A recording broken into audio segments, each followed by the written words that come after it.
हाय, मैं हूँ आरजे साइमा और आप देख रहे हैं रेडियो डोडा 88.8 एफएम का ऑफिशियल अकाउंट। आज हमारे साथ district social welfare officer Doda मौजूद हैं, जिनका नाम है Zubair Ahmad. Welcome to the studio sir. Thank you sir, मैं चाहती हूँ हमारी ऑडियंस को आप अपने बारे में थोड़ा सा ब्रीफ करें। My name is Zubair Ahmad. I am district social welfare officer Doda. Sir, आज हम बात करने वाले हैं कौन सी आपकी डिपार्टमेंट से स्कीम्स हैं जो लोगों को फ़ायदा पहुँचाती हैं। सबसे पहले हम जानने की कोशिश करेंगे कि सोशल वेलफेयर डिपार्टमेंट क्या है और ये किन किन सेक्शंस को सर्व करता है। ये भाई नेम से ही पता चलता है, सोशल वेलफेयर मीन्स जब वेलफेयर वर्ड आया for the welfare of the people. तो ये जो सोशल वेलफेयर डिपार्टमेंट हमारा है, ये जो हमारी पेंशन स्कीम्स, जो most pension schemes, scholarship schemes हमारी हैं, इसके अलावा मेन जो पेंशन स्कीम, स्कॉलरशिप स्कीम और स्टेट मैरिज असिस्टेंस स्कीम जो है, ये इम्प्लीमेंट हम करते हैं।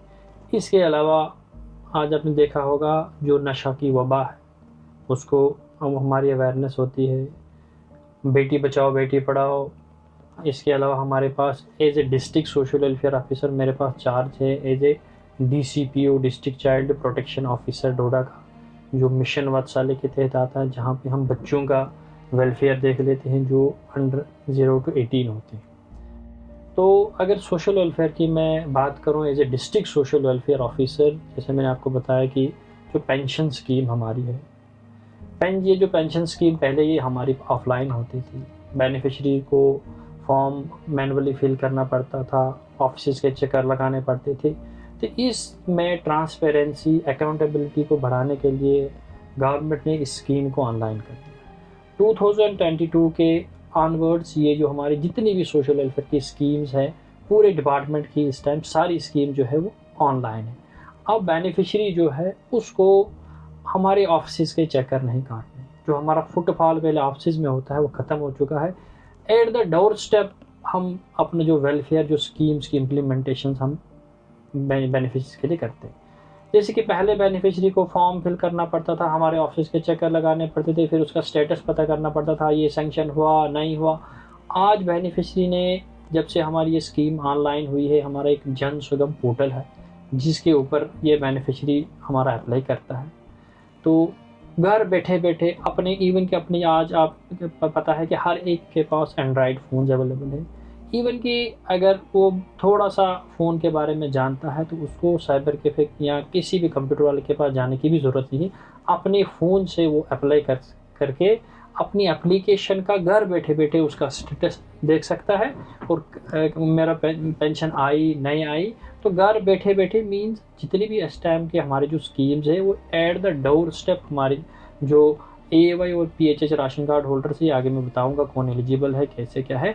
तो पहला जो ये स्कीम जितनी भी है, चाहे हमारी पेंशन आई, समास आगे जिसको हम स्टेट मैरिज असिस्टेंस जैसे मैंने आपको बताया, स्कॉलरशिप स्कीम्स हमारी पास आई। इसके बाद हमारे पास जो होते हैं, जो हमारे फिजिकली चैलेंज्ड जो पर्सन होते हैं, इसके लिए जो अलिम्को होता है, artificial limb pump manufacturing corporation, जो हमारी मुंबई मोहाली से होते हैं, पंजाब की, वो हम स्पेशल कैंप्स उनके लिए लगाते हैं। उनको जो प्रोस्थेटिक एड्स हम डिस्ट्रीब्यूट करते हैं फ्री ऑफ कॉस्ट। उसके बाद जो हमारे जो ये फिजिकली चैलेंज जो पर्सन्स हैं, उनको हम मोटराइज ट्राईसाइकिल देते हैं, ताकि उनकी जो रोज़मर्रा ज़िंदगी में जो उनको जो हर्डल्स उनकी डिसेबिलिटी की वजह से आती है, तो उनको मोटराइज ट्राईसाइकिल दी जाती है, ताकि उनकी जो हर्डल को ख़त्म करके उनकी जो इनकम जनरेट हो और वो इजीली टू एंड फ्रो करके अपनी जो है रोज़मर्रा की जो एक्टिविटी, जैसे हम नॉर्मल एक बंदा करता है वैसे करते हैं। सर, एप्लीकेशन प्रोसेस आपने बोला, क्या क्या डॉक्यूमेंटेशन रहता है इनके लिए? देखिए, इसमें क्या है कि जैसे मैंने आपको बोला ये ऑनलाइन स्कीम है। सबसे पहले एक बेनिफिशियरी को, हमारा जो पोर्टल है जन सुगम पोर्टल है, उसके ऊपर अपनी एज ए सिटीजन रजिस्ट्रेशन करनी। जैसे मैं एक सिटीजन हूँ, मैं एक पेंशनर हूँ, सबसे पहले मैंने अपनी पेंशन की रजिस्ट्रेशन करनी है सिटीजन, मतलब जन सुगम पोर्टल पे जाके मेरी एक स्पेसिफिक ID जनरेट होगी। जैसे कि आज हर एक स्कीम के लिए जहाँ भी आप अप्लाई करोगे, सबसे पहले आपने एक अपनी ID जनरेट करनी है। जब आप एक अपनी ID जनरेट करोगे तो उसके बाद आपने जन सुगम पोर्टल पे आना है, वहाँ पे आपने अप्लाई करना है। ये जो पेंशन स्कीम है हमारी, इसका जो एलिजिबिलिटी क्राइटेरिया है, पहले हम जो हमारे पास जो जितने भी 60 years and above and 55 years उनको पेंशन प्रोवाइड करते हैं। लेकिन रिसेंट जो हमारी गाइडलाइंस नई आई 2002 के ये 22 के बाद जो भी ऑनलाइन हमारी जो स्कीम्स हुई, इसमें सबसे पहले जो एलिजिबिलिटी क्राइटेरिया है वो है कि only AY and PHH ration card holders are eligible for old age and widow pension. However, in case of specially abled person, जो physically challenged person है, उनके लिए AY, PHH and also the NPHH ration card holder are eligible for getting the pension. तो इसमें मतलब handicap के लिए तीनों कैटेगरीज के जो राशन कार्ड होल्डर्स हैं वो एलिजिबल। तो ओल्ड एज और हमारे विडो के लिए only AY and PHH holders eligible है। ओल्ड एज के लिए हमारी जो एज होनी चाहिए, for a male it is 60 years and above and for a female it is 55 years.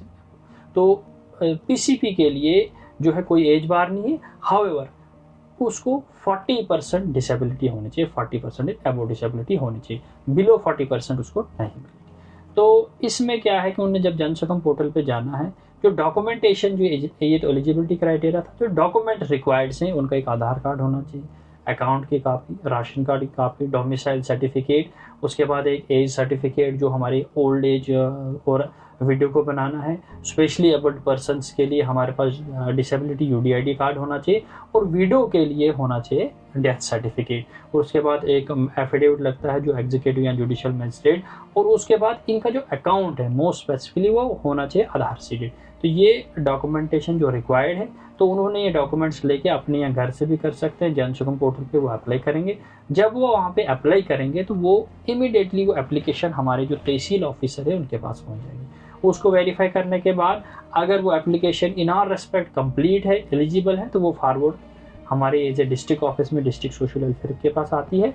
तो within no time check करने के बाद जो हमारे पास टाइम पीरियड भी है विद इन 15 to 30 डेज, जो हमारे पास ग्रेस पीरियड जो as per public service guarantee act है, लेकिन हमारे पास जो ही एप्लीकेशन आती है विद इन 1 or 2 डेज में वो सेंक्शन हो जाती है। और जिस मंथ में वो सेंक्शन, सपोज आज 1 अगस्त है, अगर आज कोई एप्लीकेशन सेंक्शन हुई तो इन द क्या बोलते हैं सक्सीडिंग मंथ उसको पेंशन प्रोवाइड की जाएगी।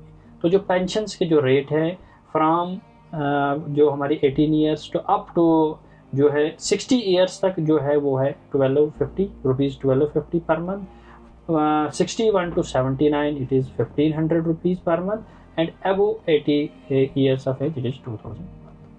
सर ये अभी जैसे आप अवेयर करते हो लोगों को स्कीम्स के बारे में, लेकिन कुछ फार फ्लंग्स एरियाज ऐसे भी हैं जहाँ पर आपकी स्कीम्स नहीं है, तो क्या इनिशिएटिव्स है आपके डिपार्टमेंट? इसमें बताऊँ कि मैक्सिमम जो हमारा डिस्ट्रिक्ट डोडा है वो कवर अप है। मैं अगर इस टाइम आपको बताऊँ, इन ऑल 3 कैटेगरीज में मोर देन 41,000 पेंशनर्स हम प्रोवाइड करते हैं। जैसे 33,000 एंड अबो हम ओल्ड एज में प्रोवाइड करते हैं, नियर अबाउट 10,000 हम स्पेशली एबल जो फिजिकली हैंडीकैप उनको प्रोवाइड करते हैं, और नियरली 4 से 5,000 हम विडोज़ को करते हैं। इसमें जैसे आपने ये बताया कि कहीं हमारी रीच ना हो, ऐसा इशू अब नहीं है।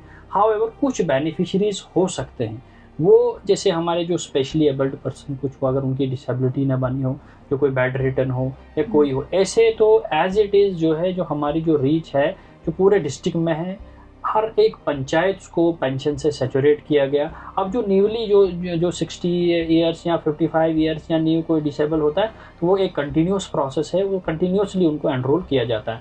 जो ये लेफ्ट आउट की आप बात कर रहे हैं, इसमें नियरली कुछ हो सकता है, वो यही लोग हो सकते हैं जैसे अगर किसी की कोई ज़्यादा बेड रिटर्न है, उसकी डिसेबिलिटी सर्टिफिकेट ना बनाओ, और एक भी इश्यूज़ हमारे पास जो आए वो आए हैं due to non availability of Aadhaar. तो उनके लिए भी जो अब ये जो हमारा जो प्रोसेस है इस अवेयरनेस का, एक तो आपको पता है कि every Wednesday every week block दिवस होता है, जिसमें वदी DC साहब खुद पंचायत लेवल्स पे चले जाते हैं, ब्लॉक लेवल्स। एक तो वो मीडियम हमारे पास है जहाँ पे हम अवेयरनेस ऑफ स्कीम्स वहाँ पे करते हैं, ताकि जितने भी लोग हैं उनको अवेयर हो, जो भी एलिजिबल हो। इसके अलावा हमारी एक रेगुलर जो अवेयरनेस प्रोग्राम्स होते हैं हर पंचायत में होते हैं, एवरी जो भी कोई भी फंक्शन हो मतलब डिपार्टमेंट का, उसमें हमारी अवेयरनेस हो जाती है वहाँ पे। तो मतलब अभी जैसे हर ये जो क्या बोलते हैं ईयरली 100 एबो अवेयरनेस प्रोग्राम्स कंडक्ट किया जाते हैं, पंचायत वाइज कंडक्ट किया जाते हैं, ताकि और ये एक मतलब कंटिन्यूस प्रोसेस है पेंशन का। इसको हम ये नहीं कह सकते कि आज हमने पेंशन अगर सेचुरेट की तो कल हमारे पास कोई लेफ्ट आउट नहीं है, बल्कि ये कंटिन्यूस प्रोसेस है। एक बंदा जो आज 59 का था वो कल 60 का हो जाएगा, आज जो 54 का था वो लेडी कल 55 की हो जाएगी। तो ये कंटिन्यूस प्रोसेस है, लेकिन एट द टाइम हमारी जो स्कीम्स है वो सेचुरेटेड है, एक्सेप्ट फ्यू बेनिफिशरी जिनका मैंने आपको जिक्र किया, जिनको आधार के इश्यूज जो आ रहे हैं, उनके आइरिस क्या बोलते हैं स्कैन नहीं हो रहे हैं, उनके फिंगरप्रिंट्स नहीं आ रहे हैं, तो उनके ऊपर भी हम CSC सेंटर जो है उनसे बात कर रहे हैं, उनको हैंड होल्डिंग कर रहे हैं, ताकि कोई भी जो पंचायत में ऐसा कोई भी बेनिफिशियरी ना रहे जो कोई लेफ्ट आउट रहे। तो ये हैंड होल्डिंग जो हमारी है ये continuous through out the year ये प्रोसेस चलता रहता है, ताकि हमारे पास कोई भी बेनिफिशियरी जो है लेफ्ट आउट ना रहे। इन केस किसी का एप्लीकेशन रिजेक्ट हो गया, फर्दर प्रोसेस क्या है? तो देखिए इसमें क्या होता है कि जैसे मैंने आपको बोला, इसमें जो लेवल्स हैं 2 लेवल्स हमारे जो सेंक्शन तक हैं, एक आ गया TSW लेवल और एक आ गया DSW लेवल। तो इसमें क्या होता है कि कभी कभी ऐसा भी होता है कि जब हम जो डॉक्यूमेंटेशन एक बेनिफिशियरी अपलोड करता है तो वो एज पर एलिजिबिलिटी क्राइटेरियाज नहीं होते, तो उसको या तो TSW लेवल से ही उसको वापस किया जाता है। अब उन बेनिफिशियरीज को अगर सपोज यहाँ DSW लेवल पे हमें कोई अगर ऐसी कोई एप्लीकेशन TSW से निकल के हमारे पास आई, अगर वहाँ पे कोई इश्यूज है तो उसको इमीडिएटली रिवर्ट किया जाता है बेनिफिशियरी को, और उसका पूरा हमारे पास एक डिटेल रिकॉर्ड होता है। और इमीडिएटली उस बेनिफिशियरी जब एक बेनिफिशियरी फॉर्म अप्लाई करता है वो एक अपनी ID और एक अपना कॉन्टैक्ट नंबर देता है, तो उसको इमीडिएटली उसी कॉन्टैक्ट नंबर से बैक कॉल चली जाती है कि आपका ये एप्लीकेशन फॉर्म इसमें ये डेफिशिएंसीज है, तो प्लीज़ इसको अभी रेक्टिफाई कर दीजिए। जो ही वो रेक्टिफाई कर देता है तो इमीडिएटली उसको सेंक्शन किया जाता है। ये एक हमारा पूरा एक सिस्टम बन चुका है। इसमें मतलब पूरा एक मैकेनिज्म हमारा ये है कि कोई भी बेनिफिशियरी जिसको भी हम रिजेक्ट करते हैं उसको इमीडिएटली फॉलो अप किया जाता है और उसको इमीडिएटली कॉल किया जाता है, ताकि वो जो एप्लीकेशन फॉर्म है वो इस डायलेमा में न रहे कि मैंने एप्लीकेशन फॉर्म फिल किया है, लेकिन उसके बाद महीने 1.5 महीने के बाद वो हमारे पास आए कि मैंने एप्लीकेशन फॉर्म फिल किया था लेकिन मुझे उसका स्टेटस, और बेनिफिशियरी को ऑन द स्पॉट जो ही वो अपना ID खोलेगा तो उसको वहाँ स्टेटस पता चल जाएगा कि मेरे एप्लीकेशन से क्या हो रहा है, क्या वो रिजेक्ट है, क्या वो एक्सेप्ट है, क्या वो सेंक्शन है। तो इमीडिएटली हम उसका जो हमारा जो रिवर्ट मैकेनिज्म है उनको कॉल करते हैं, उनकी हैंड होल्डिंग करते हैं, ताकि वो अपने फॉर्म को दोबारा अप्लाई कर पाए हमारे। फिगर की बात करें तो अभी तक का ऐसा कौन सा पॉपुलर स्कीम रहा है जिसने बहुत ज़्यादा फायदा लोगों को दिया? स्कीम्स हमारी जितनी भी जो हमारी जो है सोशल वेलफेयर की सारी वो पॉपुलर स्कीम्स हैं।